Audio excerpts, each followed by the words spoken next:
पतिव्रता स्त्री को कभी भी पति का परित्याग नहीं करना चाहिए और पति को भी अपनी पत्नी का त्याग नहीं करना चाहिए। वृद्ध रोग बस जड़ धन हीना, अंध बधिर क्रोधी अति दीन।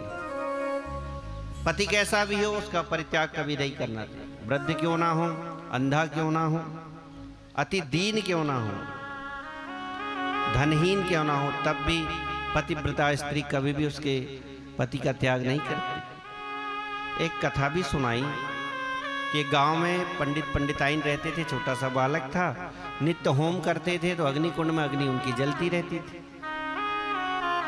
एक दिन पंडित जी गांव घूमने चले गए। बालक आंगन में खेल रहा था, यज्ञ कुंड वहीं था। कुछ काम कर रही थी पंडिताइन, इतने पंडित जी आए, बैठे, चर्चा करी। बालक खेल रहा था, थक गया हूँ, नींद आ रही है तो सो जाओ। तो गोद में ही सिर रख करके सो गए। पंखा करने लगी, बालक खेल ही रहा था, नींद लग गई गहरी।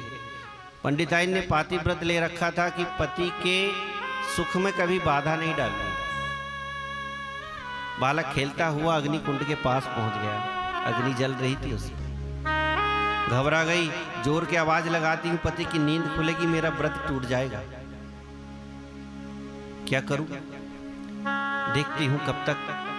धीरे धीरे बालक यज्ञ कुंड की सीढ़ियां चढ़ने लग गया और माँ की तरफ देखता है, हंसता है, फिर भागता है। माँ की तरफ देखता है, हंसता है, फिर चढ़ता है।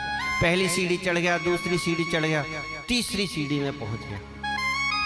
तो घबरा गई, हे भगवान क्या करूं, अब बालक गिरा तो जलकर खाक हो जाएगा। आंख बंद करके अग्निदेव से प्रार्थना करने लगी, हे अग्निदेव, अगर मैंने सच्चे मन से पातिव्रत धर्म का पालन किया है तो आप मेरे बालक को कुछ नहीं करोगे। आंख खोली तो बालक गिर चुका। बहुत देर बाद निद्रा खोली, पतिदेव उठे, दौड़ करके गई यज्ञ कुंड के पास। चमत्कार देख लिया, जलती हुई ज्वालाओं में बालक किलोल कर रहा है, खेल रहा है। अग्निदेव का साहस नहीं हुआ उसे जलाने का।